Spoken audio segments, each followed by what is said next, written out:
All right, well, welcome everyone to today's Process Optimization Academy session focused on in-platform process mining for HR service delivery and lifecycle events.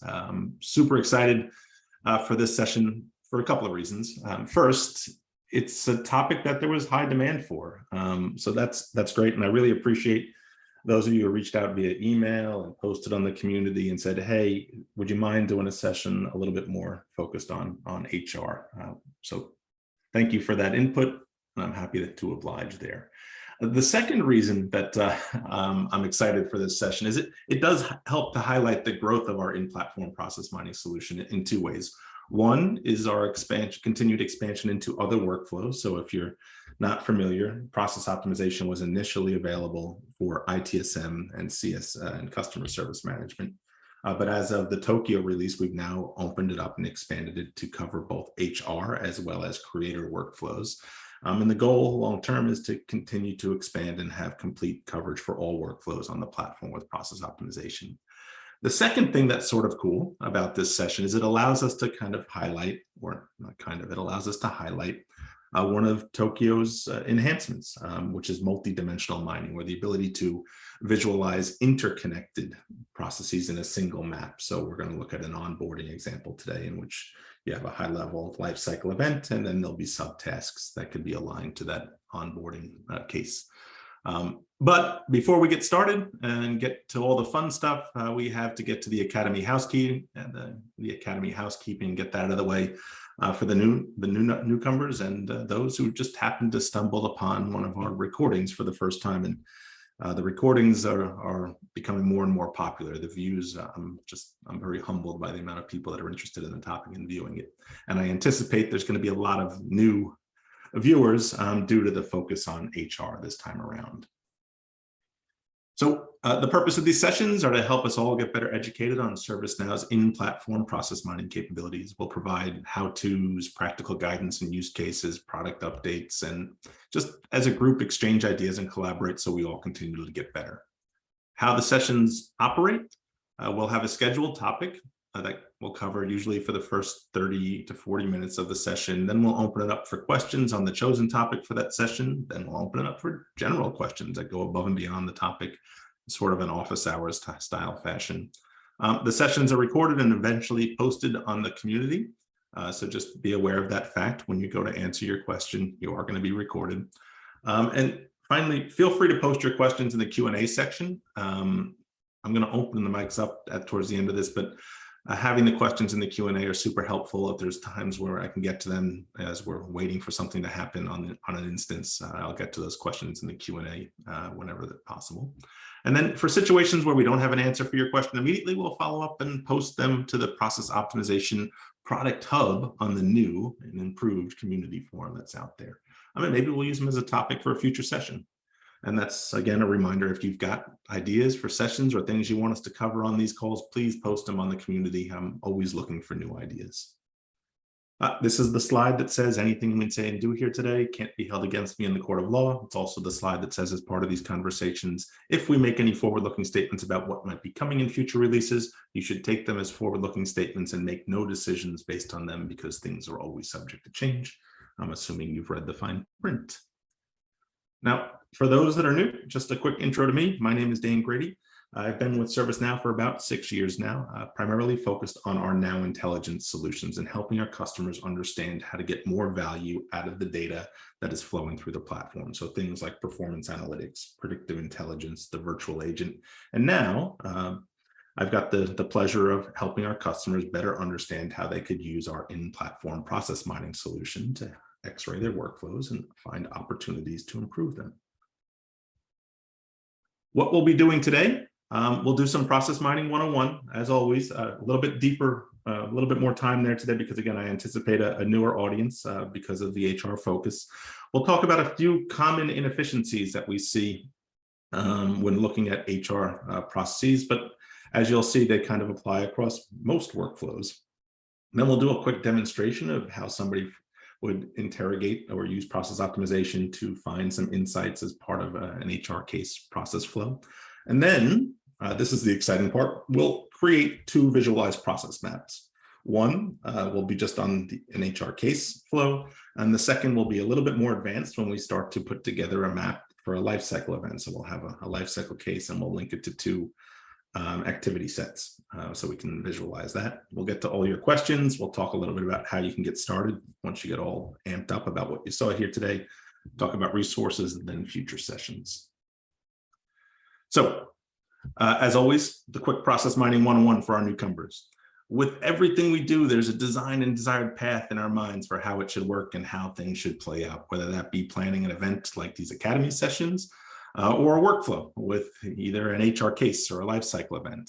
And when we design these things, we design for efficiency as well as completeness to provide the best experience possible for everyone. Unfortunately, what we design isn't always what ends up happening in reality. The reality is not all work flowing through a process is going to take the optimal path, and that's going to have a negative impact on the experience that both the employees requesting services are having, as well as the people that are working those processes behind the scenes. And identifying what is actually happening within our workflows and then improving them isn't always the easiest thing to do. For many of our customers, the continual improvement process is still very manual, time-consuming, expensive. It involves pouring through a ton of reports and holding virtual and in-person workshops with a bunch of sticky notes, probably. Maybe it involves bringing in third-party consultants, and then ultimately, after they go through that, they still have to get alignment on the go-forward path. At the speed that most of you are moving these days, even when you get through all of this, so much time has passed that the optimal path forward has likely already changed. What process optimization or in-platform process mining offers our customers is the opportunity to do better. In a few clicks, we're going to be able to expose to the relevant stakeholders the reality of their workflows. In this case, it's going to be HR-style workflows, and that's going to accelerate their ability to do better for everyone and anyone involved. And the beauty of this session today is that we're going to show you those not two, it's a few more than two, but we're going to show you the few clicks that you need to start getting the level of visibility that's super helpful. Now, some of you might be saying, hey, we already have a bunch of dashboards that help us answer questions about our HR workflows. Yeah, you do. And those dashboards typically help us answer very important questions like, how many cases have we worked? Which type of cases are they? How long did it take to close those cases, and how did we perform against our targets? And usually the most important question is, are we improving our cycle times? Because that has a direct impact on our employees' experience with our service delivery. Your dashboards might look like something like this. Now, I was just mentioning to somebody earlier before we started this call, I've been in the space for a little while when it comes to analytics.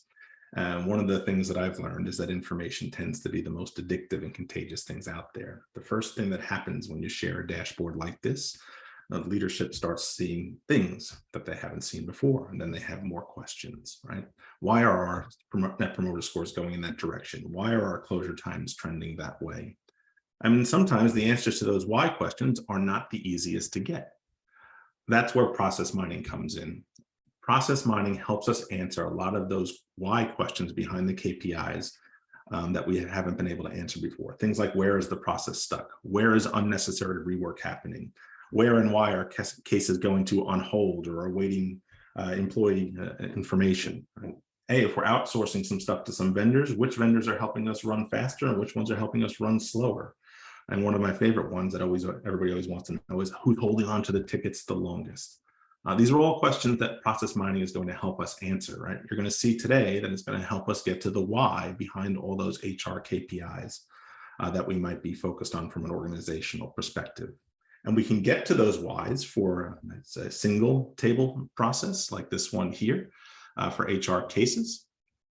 Or we could start asking those questions in an interconnected process where you've got a number of different tables linked together on the platform, like a lifecycle event, where you might have some onboarding tasks, some tasks that are assigned out to the IT team.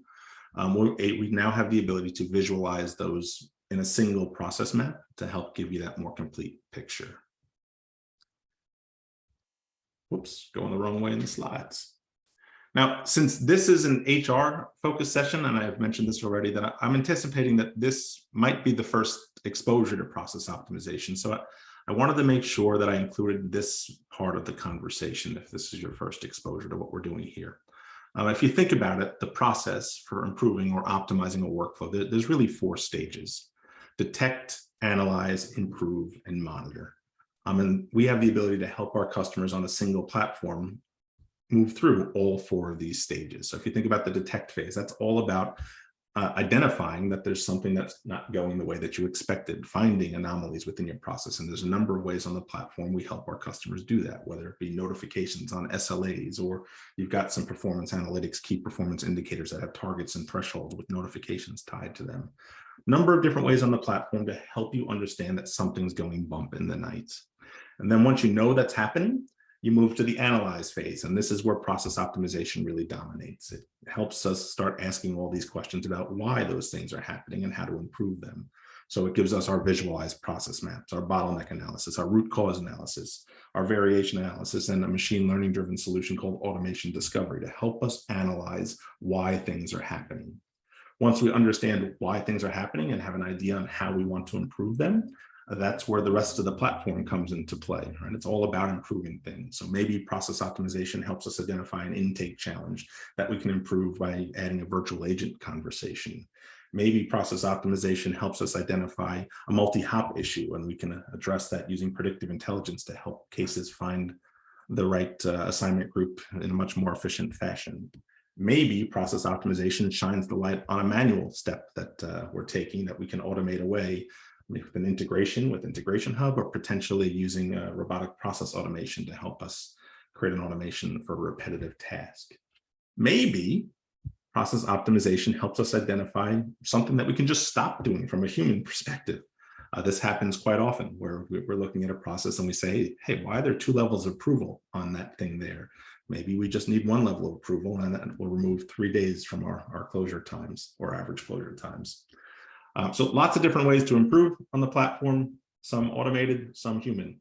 And then the last piece to close the loop is this monitor phase. So once you find an insight, it's important to make sure that we start tracking those insights and make sure that they get followed up on, because, hey, just because we found an insight doesn't mean we've improved. We have to act on that insight. So we have applications like Continual Improvement Management and Automation Center that help us capture the insights and the actions that we want to take to ensure that they get prioritized and followed up on.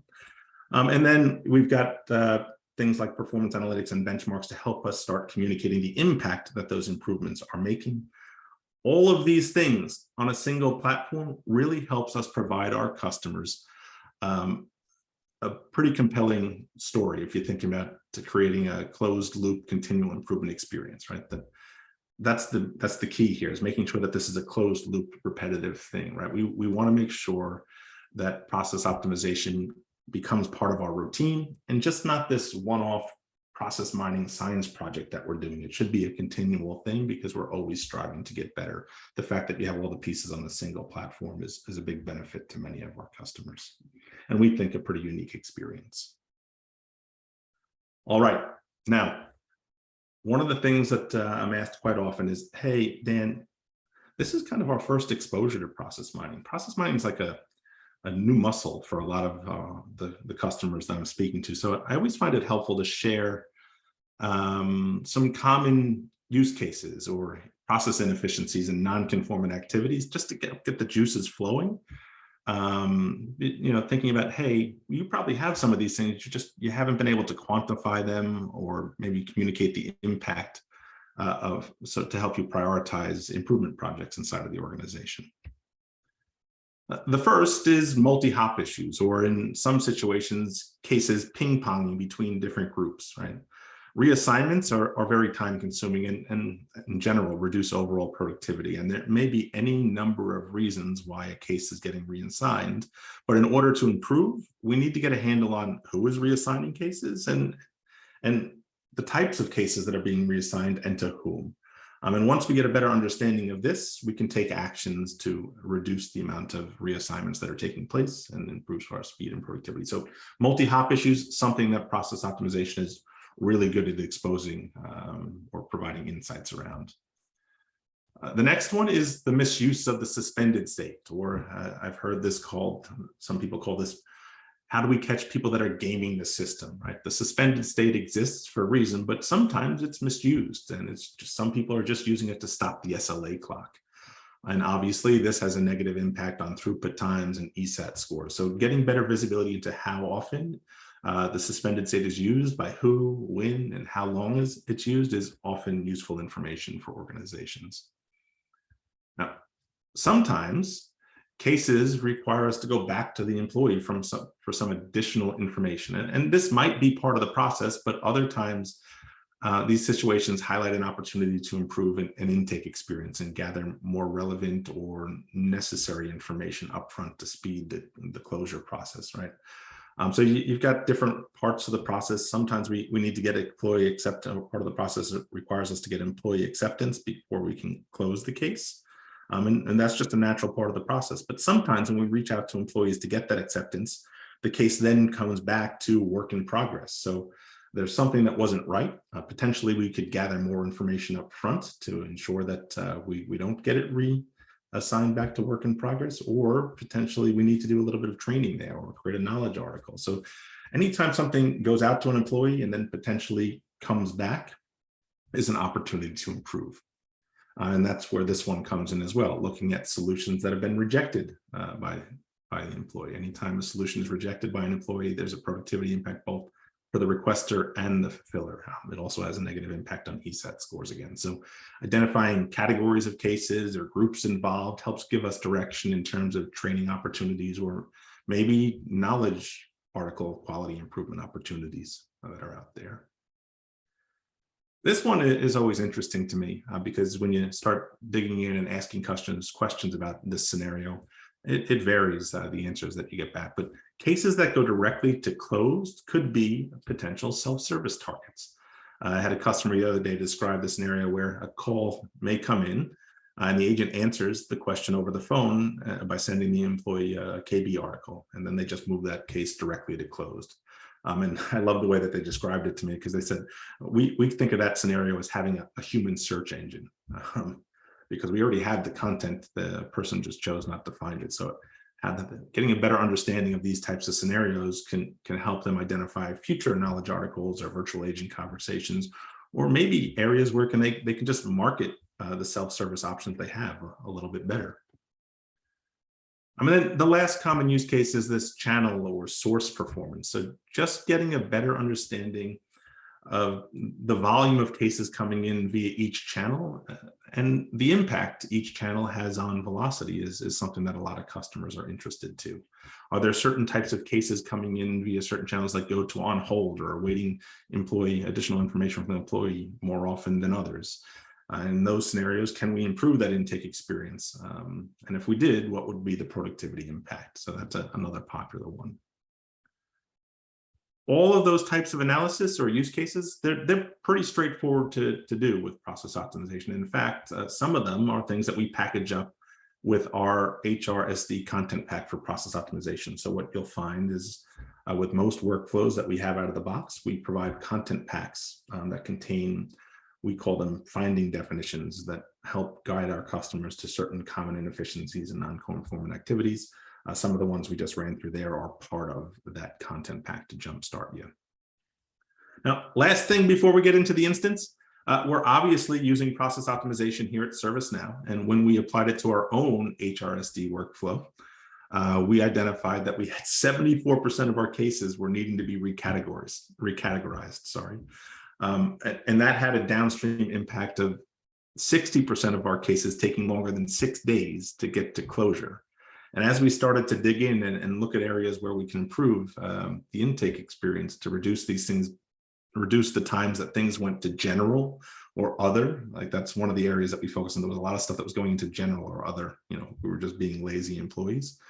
So we looked at ways in which we can improve that intake experience. And then we also started looking at ways in which we could apply predictive intelligence to automate some of the categorization. We calculated that if we acted upon these things, there was opportunities there that could make the process 46% faster. And again, it comes back to acting on these things, right? We're able to identify these things. We're able to quantify these inefficiencies and non-conforming activities now with process optimization. And then it's a matter of us taking those insights, prioritizing them, and acting on them with the rest of the ServiceNow platform. Okay, Let's get into the instance and start looking at process optimization in action.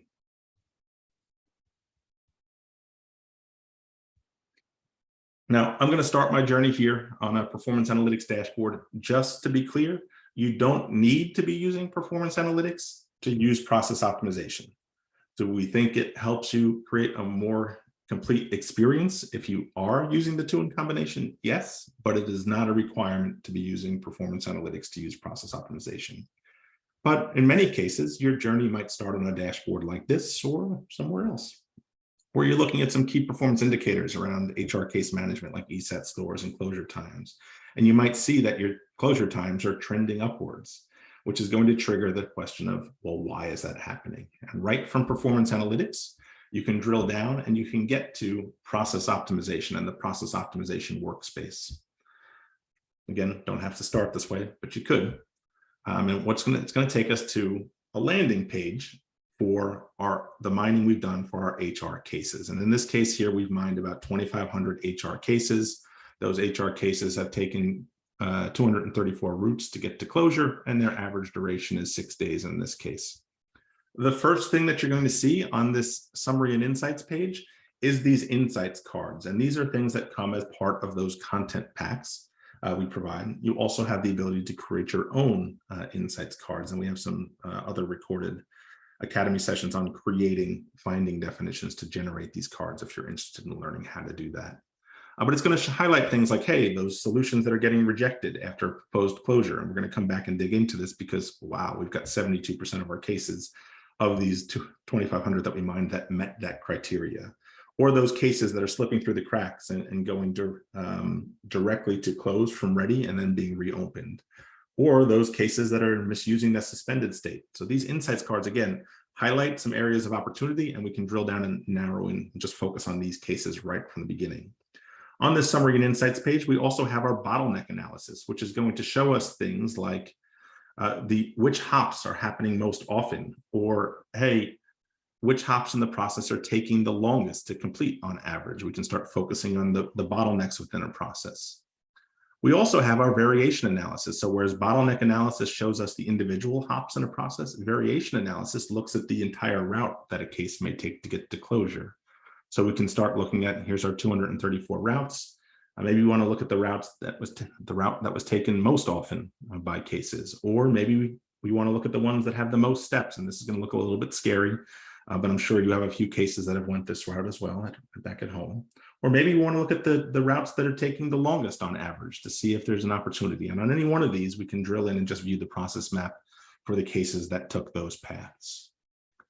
For our analysis here today, we're going to start with these solutions that were rejected, right? We want to get into why our closure times are trending upwards. Anytime something gets rejected, that's going to add to our closure time. So we can simply drill into that, and it's going to get us to the visualized process map for just those records that were rejected by the employee. If we want to get some basic statistics about this map, we can open up our model options here. We can see that these 1,800 cases that were rejected, they took 203 different routes to get to closure. Their average duration is 3 weeks, and their standard deviation is 2 months. There's a lot of variability there. Now, some of you might be saying, hey, Dan, that doesn't look like 203 routes in that map. And that's because by default, we're just showing you the top 20% in terms of volume. But you could expand that out if you want to look at all the different routes that things are taking. We could expand it out and look at those as well. I'm just going to focus in on our 20% because that's going to be the easiest place to start from an analysis perspective. Now, if I start looking at the map itself to see if there's any opportunity, one of the things that jumps out at me on this map is this here. And not just because it says 666, but I'm looking at these and I have a nice chunk of tickets that are going directly from ready to closed complete. And then remember, we started that these are being rejected and reopened going back to work in progress. So what's going on there? Like, why are we just going directly closed complete and then it's being reopened? Seems like an opportunity or something from a quality perspective that we can improve. And there's 5 years of total duration packaged up into these 666. So that's 5 years of productivity that we can gain back if we can find some ways to improve or some areas of improvement opportunity here. So what I'm going to do is I'm going to use this transitions filter to just isolate the things that are going from ready to close complete and then back to work in progress. So this ability to start building out very specific flows or transitions inside of your process and analyzing those, something that you can do with process optimization and comes in very handy. And if now I've isolated it down to just those things that are taking that path. And one thing that I'm noticing here is from ready to close complete, there's 3 days built into that. Then when something gets closed and then reopened, it's taking another 3 days for it to get reopened, right? To move back to that work in progress stage. And then it's taking us 6 days to actually do the work and get it to closure. So there's 6 days in these 2 steps that are just getting wasted, right? Because the actual work is only taking us 6 days to complete. So opportunity to improve there. Now, if I want to start analyzing this further, I can start using our breakdowns on the left-hand side of the screen. That's going to give me insight into different areas of these cases that are taking this path. So I can start breaking my data or my process down by, let's say, service or assignment group or priority. Any structured data you have, you can use, so you can configure your own breakdowns. These are just the ones that we set up by default. So if I want to look at it by service, I can see that the majority of these cases that are taking this path are in that employment verification area. So I want to focus in on just those and narrow it down. And then if I want to look at which assignment group is involved most often, I see that's my global people care E area. So let's focus in on those as well. So done some analysis now. I found a potential area that we want to dig in further. It's our employment verification cases that are being handled by global people care E. What's going on with that process? I want to ask a few questions of some folks. So I can come over here now and I can add a note that says, hey, please follow up with global care E on how they are handling employment verification. And I can add a snapshot. I could add somebody in this note to make sure it gets, they notify somebody. I could share this project with somebody to kind of give them visibility into the insights that are here. So a number of different ways to kind of act upon this or ensure that it gets followed up on. And we'll look at another in a second. So that's just one way to analyze the data. I'm going to show you 2 others just so you can get a feel of the interface and how people would navigate it. So what I'm going to do is I'm going to clear all my filters here, and we're going to start again. And I'll close this, right? The next thing I want to do is let's use that bottleneck analysis. So you saw on the summary and insights page, we had bottleneck analysis to help us launch into a map. I have got that bottleneck analysis capability right here within the analyst workbench as well. Now we've looked at some of these close completes back in work in progress already, but the next thing that jumps out at me as this is this ready to work in progress. And what I can see here is that it's taking us 3 days to just pick up the cases. And it looks like I've got 11 years of productivity bottled up in the time in which it's taking us just to pick up a case. So let me just focus in on those ready to work in progress cases.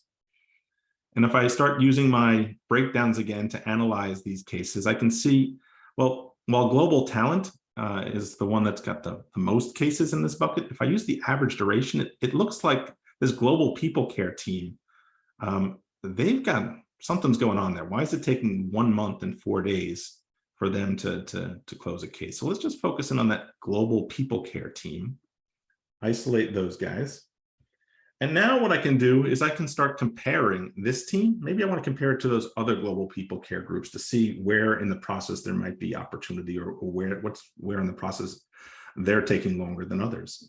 So let's come in here and I hit compare. We'll say I want to apply filters and just apply it to, let's say, this global care people E and A team and look at those guys. Now I can do some comparison statistics here where I start comparing model A to model B. Very useful when we want to comparing teams, different types of cases or different vendors potentially side by side. And I can also then just start playing with the map a little bit let's make model A a little bit larger here and expand out model B a little bit just so we can start looking at the different steps. And if I start walking through this here, I can see for these guys over here, it's taking them 2 days to move a case to work in progress, whereas the overall global care team here is taking them 1 week. So there's an opportunity. And then if I start moving down the map more, these cases going to awaiting acceptance, it's taking 2 days to go here. If I look at this map for this team, it's taking 6 days for things to go from work in progress to awaiting acceptance. And then another big area here is this 2 weeks. So once they actually do complete the case, it's taking 2 weeks to be reopened. So this not only is there a quality issue, there's something going on in here in this reopen time, whereas these guys over here are only taking 4 days. So lots of opportunity inside of here. So again, I could come in here and say, hey, follow up with global care team. Do they need help? And I'll attach a snapshot and post that. Last use case inside of here that we'll just touch on real quickly. I'm going to come in here. I'm going to close the comparison. I'm going to clear all my filters and then just look at this priority piece. So we'll clear all the filters again. And I've got some priority breakdowns. And what I notice here is I've got some P1s. Actually, 30% of my cases have been classified as P1s, but it's taking me 10 days to move through these P1s. That's not a good thing. I'm sure that's not a good thing. So let's just focus in on those P1s.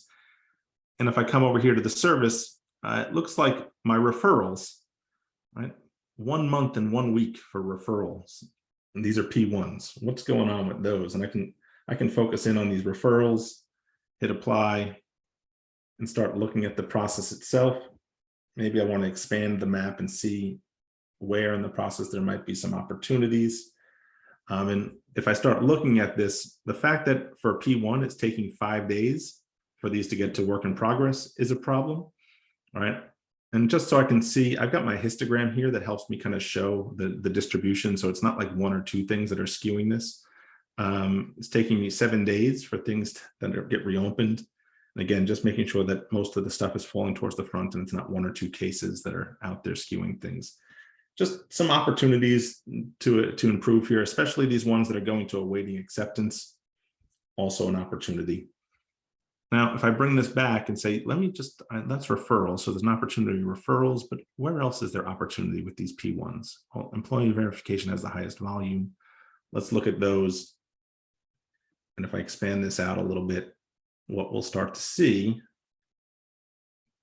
is that I've got these 4 days built into this awaiting acceptance loop. That's 4 days that we should be able to claim back. I think maybe we need to put an SLA on that. Like if this is a P1, we should get a response within the first day. That will speed things up. So what I can do right from here is you've seen me add a bunch of notes to ensure things get followed up on or let people know about something. But I also have a linkage with Automation Center and continual improvement. So I can come in here and I can create a continual improvement initiative that ensures that people follow up on this employee verification P1 thing that's going on. So like we'll say follow up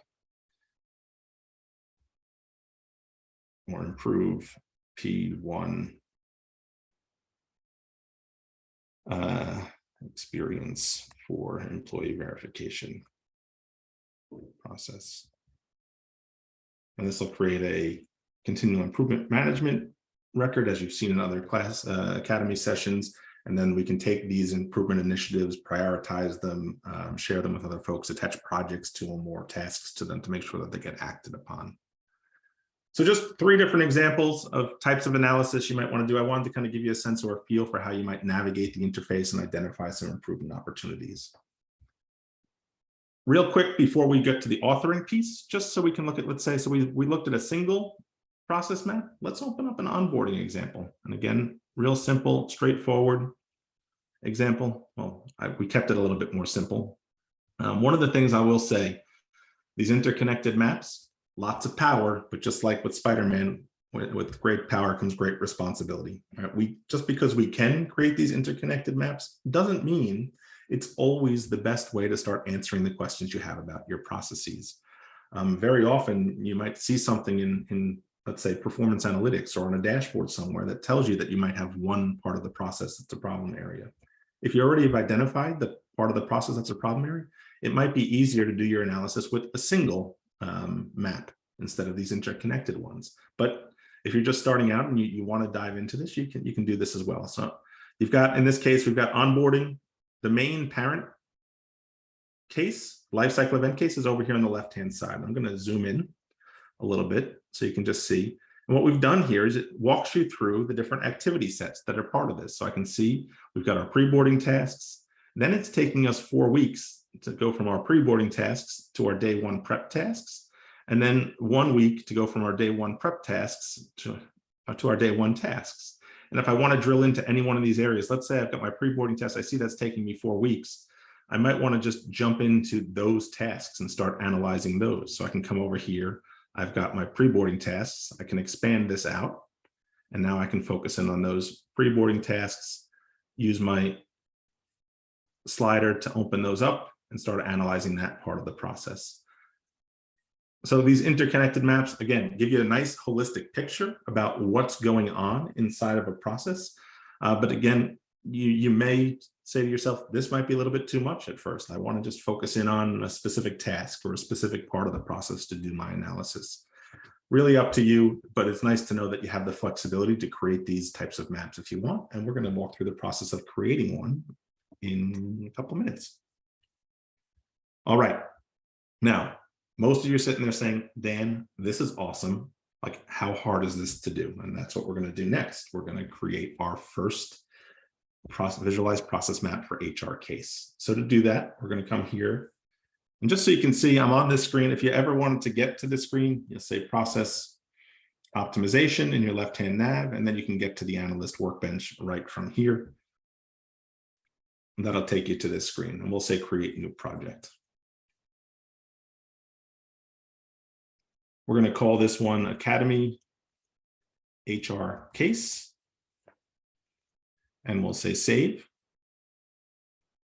And then we're going to be presented with the screen that allows us to configure the data that we want to mine. And down here, we've got a related list for our table configurations. We'll hit New and set up our table. And the table that we're going to want to use in this case is going to be our HR case. So we'll give this the name HR Cases. Which table do we want to use? Well, we want to go find our HR case table. I always like to hit preview here to see the volume of records that I'm working with. In this case, I've got 15,000 demo cases inside of this instance. Now, best practice dictates that we should focus on cases that are closed, right? From an analysis perspective, we really want to be analyzing work that has completed the process. Remember, we're doing process analysis here.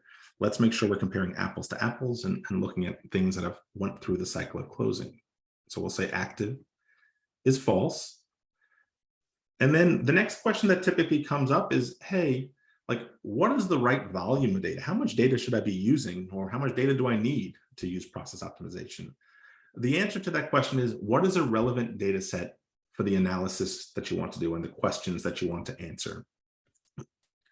You don't need to analyze 2 years worth of data to analyze how effective your process is. In fact, your process has probably changed a bunch over those 2 years. And it's really, in most cases, probably best just to focus on the last month worth of cases, or maybe the last quarter worth of cases. Maybe you want to focus in on cases for a certain category or service. You just want to narrow the data down to what is a relevant set of data for you. You could mine 5 cases if you wanted to mine 5 cases. Don't really need to have a large volume to do this. So we're going to come in here. I want to just, so you would say, if you were doing that, let's just say things that were closed on the last quarter, right? If you wanted to do that. My demo data, a little bit older. So what I'm going to do is I'm just going to use the criteria here to isolate just my demo data. So I'm going to say created by is PO_HR_demo user. And that's going to narrow me down to my cases that I know have the relevant audit data to do this. And we'll say save.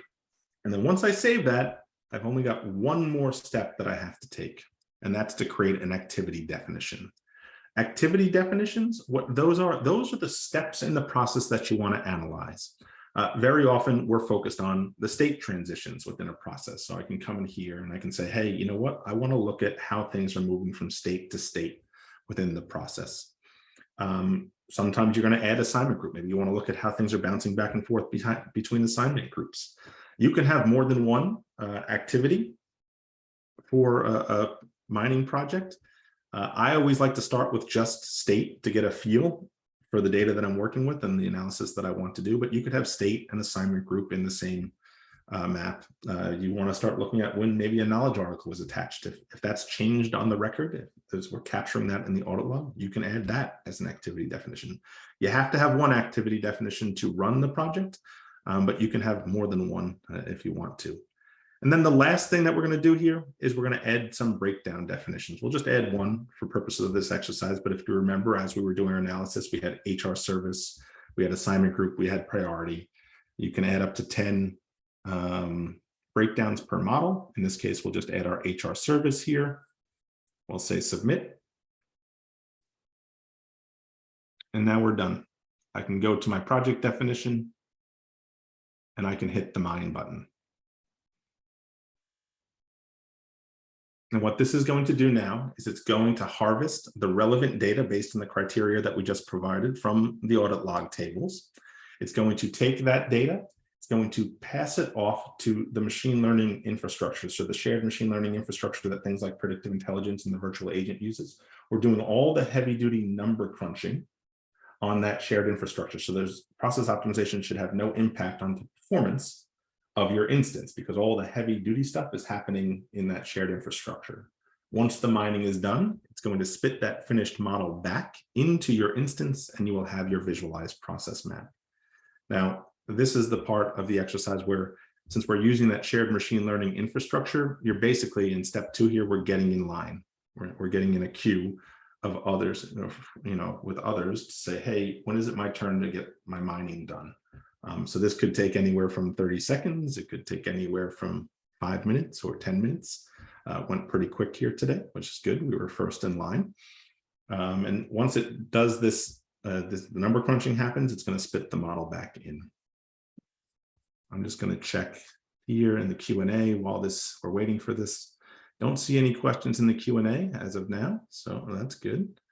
And this completed. So we'll now open up our analyst workbench and we'll have our visualized process map.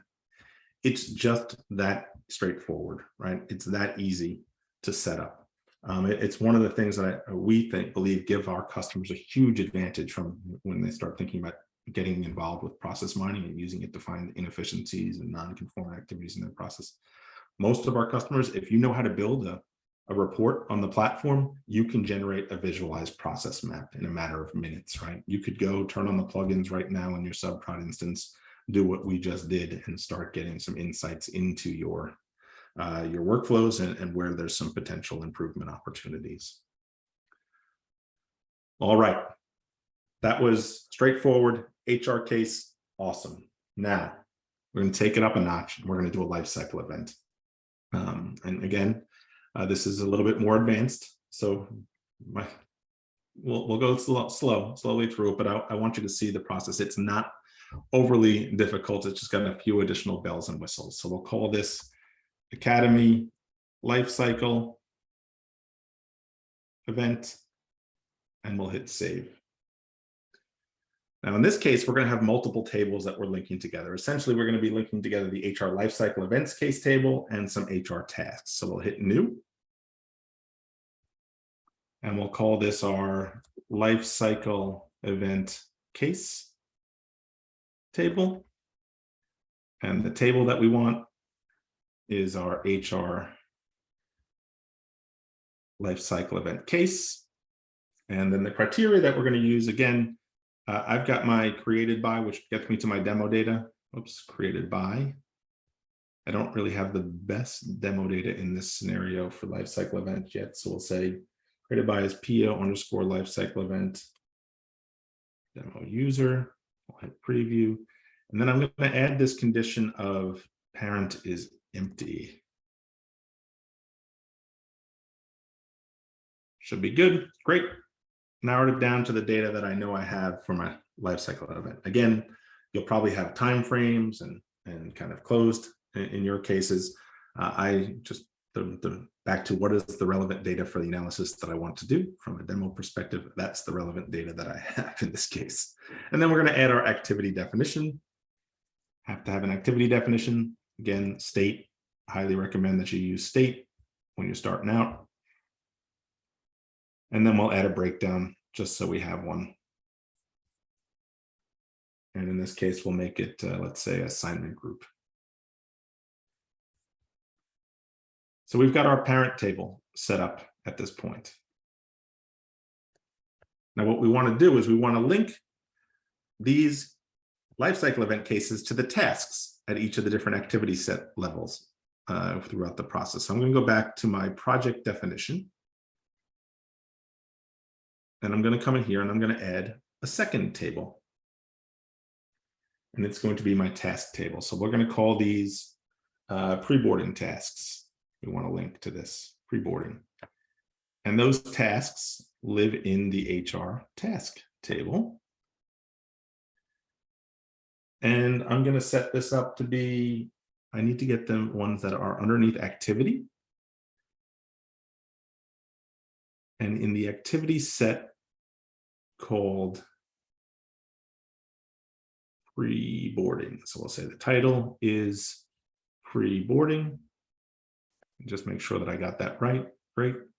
And then if I add in my demo data filter again, created by is PO_LE_demo_user. I got that right.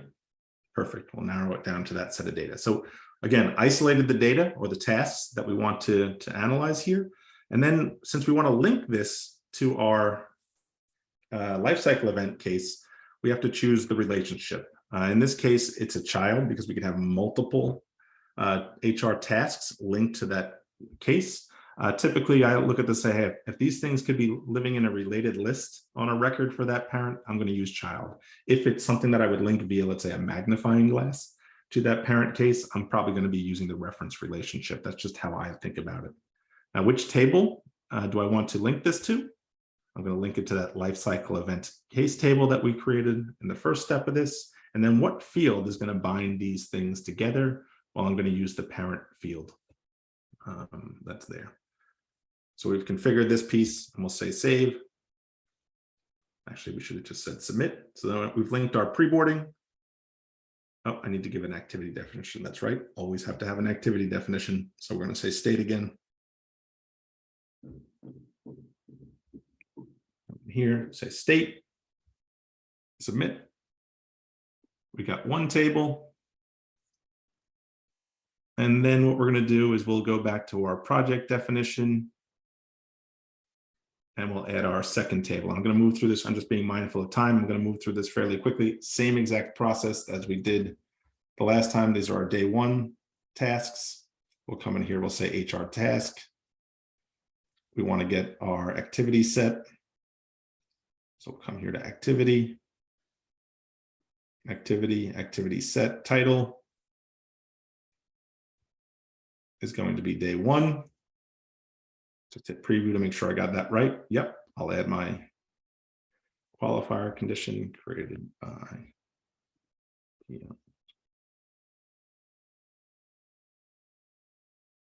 and then we'll set up our relationship. Again, it's going to be a child.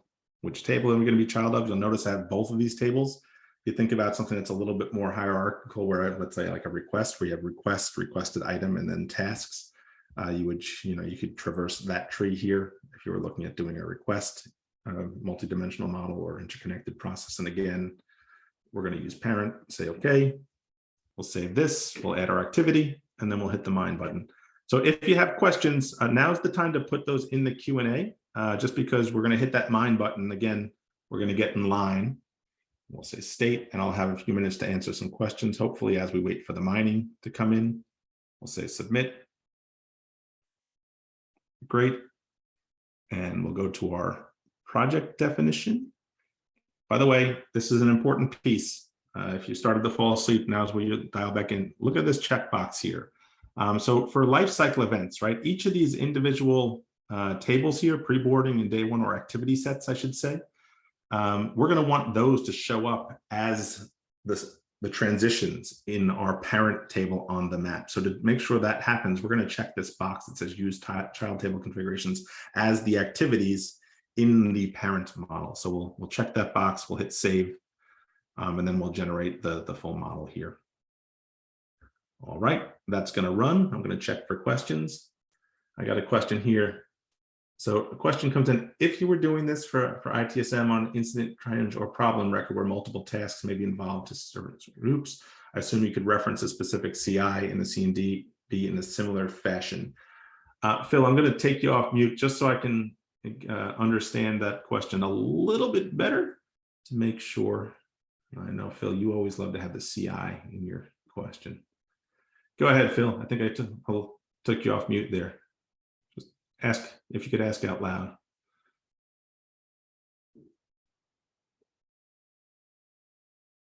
So I don't know, Phil's not, hit this again. You there, Phil?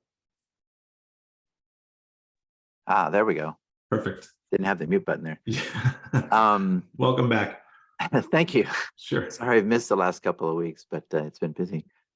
Yeah, I was just watching you lining up from a case standpoint, and you know me, I'm always putting on my CMDB side perspective as well, because I'm looking at configuration management as a process. Yeah.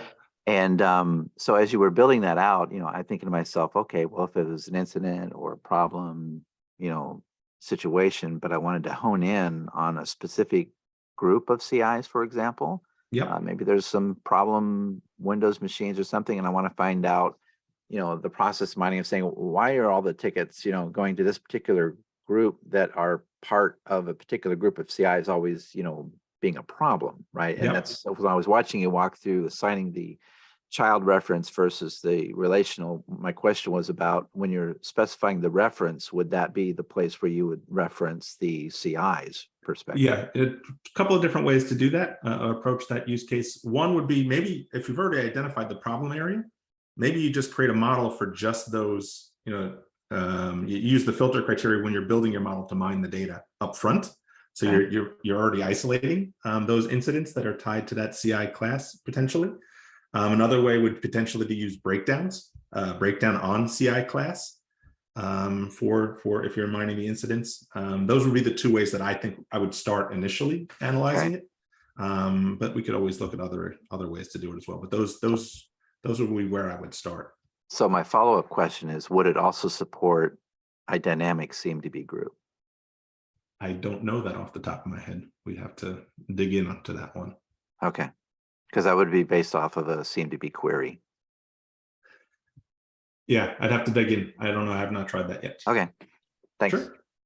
And as we were talking about the CMDB with Phil, look at this. We've now got our visualized interconnected process map. So pretty straightforward to set up. Didn't take us too long to get this going. Again, ask yourself the types of questions that you're trying to answer and make the right choice. Do I need to have an interconnected process map to kind of answer these questions? Maybe I start with an interconnected process map. I see a subset of tasks from there that are a problem area, and I create a follow-up single table map on just those tasks to give me a little bit more flexibility from a breakdown perspective moving forward as I do my analysis. So that was the kind of quick demo setup. We did creating our first HRSD. We did 2 visualized process maps in less than 15 or 20 minutes. One of them quite advanced. So let's open it up. Any additional questions, comments, thoughts that you have out here? Just looking in the questions here, see what we got. Good question. So John's asking, like, hey, who gets involved? I'm going to paraphrase John's question. Like, who gets involved in these types of analysis? Like, what are the typical folks that you're seeing? And from organization to organization, it varies in terms of who's using process optimization. And very often it's not just one person, right? You might have somebody who's comfortable turning the knobs like we just did there to kind of create the map, but then they might not be the same person as the person that's good at interpreting the map. That knows the process really well. So you can start asking questions like, hey, in the map, I'm seeing it's taking 6 days to go from this state to this state, or I'm seeing a whole bunch of these things in this category that are taking 5 weeks compared to everything else. The person who's configuring the model might not be the same person that understands the process well enough to say whether that's normal or not, or that's out of the ordinary. So really, it tends to be a combination of folks when we start working on using process optimization. Somebody who understands the data a little bit, somebody who understands the process a little bit, and somebody that can do what we just did. Sometimes in an organization, that's the same person. Sometimes it's more than one person doing those things. So it's a mix. And then in terms of kind of how this is used, that's something that I'm asking every customer we get involved in, right? Because again, we want this to be not a science project, but a regular routine thing that we're doing because we want to continually improve our workflows. So one of the questions that I'm constantly asking customers is, what is your continual improvement or process improvement cadence? Do you have weekly stand-ups where you review the process? Are they bi-weekly? Are they monthly? And I'm getting a range from customers. Sometimes it's quarterly, sometimes it's monthly, sometimes it's bi-weekly, in which this is involved as part of that kind of stand-up or that process review session. And there's some customers who are just starting on that journey and they're asking, what is the optimal check-in point? And we think anywhere from 2 weeks to a month, or every month is a good time frame. These projects that we just generated, you can schedule them. So it's nice to see side by side, month over month, do 2 different visualized process maps are fun to analyze, at least fun for me to analyze, to see how the process has changed. So everyone's a little bit different, but those are the trends that we're starting to see, John. I hope that helped a little bit. Anyone else have any questions they want to put in the chat? As you think about your questions, I'll just move on a little bit in the slide deck here just to get this out there. So if you're one of those folks that this is your first time and you're saying, well, this was awesome, how do I get started? What do I do next? One is on the Now Learning site, there's a Process Optimization Essentials course. It's on demand, self-paced, whatever you want to call it. Takes about 60 minutes to go through. And it just walks you through a lot of the core components and kind of how to get going with process optimization. The other thing is that you want to activate these plugins in your subprod instance. So you can activate the process optimization plugin. And then if you're on the HR side of the house, there is these content packs that get you those insights cards that we saw. You're going to want to activate that HRSD process optimization content pack that will get you the content for both HRSD as well as the Lifecycle Event. So activate those 2 plugins in your subprod instance and away you go. You have the ability to mine up to, I think, 4,000 cases without being licensed in your subprod instance. So that's what you do next. There's tons of other content out there for you. So I mentioned the on-demand training. There's a great Now on Now white paper talking about what we've done here at Servicenow around process optimization. And it looks at 5 stories of different processes, or 5 examples of processes that we've mined already here at Servicenow. I think we're up to about 25 or 30 that we're mining, and then presenting those results as part of our CIO and CEO dashboards. There's a great Forbes article written by our SVP of Analytics, Vijay Kotu, who's a huge process mining believer. So he's got an article out there around the transformative power of process mining on employee experience. You probably found this session via the community. There was a community forum, which is now called a product hub specifically for process optimization. So if you have additional questions, please go there and post them. If you have ideas for future sessions, please go there and post them. It's a great way to start engaging more regularly than these 2-week sessions. So I'd love to kind of interact there if you've got the opportunity to do that or desire to do that. There were some knowledge sessions that are recorded and posted. They're on that product hub. And then a very similar session to what we did today, a little bit more ITSM focused, but there's a Live on Now session that talks about getting started with ServiceNow in-platform process mining that's out there. Again, very similar to this session, but if you're interested, that exists as well. Last chance for romance. Last chance. Anybody got any last minute questions that they want to get out there and get answered before we wrap it up for the day? All right. With that, appreciate everyone's time. Just so you know what's coming up next. Next session, hopefully on November 18th, unless we get a significant influx of demand like we did for this one, we'll be focused on process optimization and the request process. Then, as you've seen, these interconnected maps create a lot of, give you a lot of insight and visibility, but interpreting them is not something that most of us have been doing our entire lives. We want to spend time focusing on how do we interpret these interconnected process maps. And then on December 16th, right now, the target is to look a little bit more about how do we start using process optimization around the work that has SLAs tied to it. A lot of other great Academy sessions out there. If you like what you saw here today, there's Academy sessions for things like the virtual agent, the platform itself, analytics on the platform, and the mobile academy. Please check those out. Thank you all. Look forward to talking to you in 2 weeks or communicating on the community forum.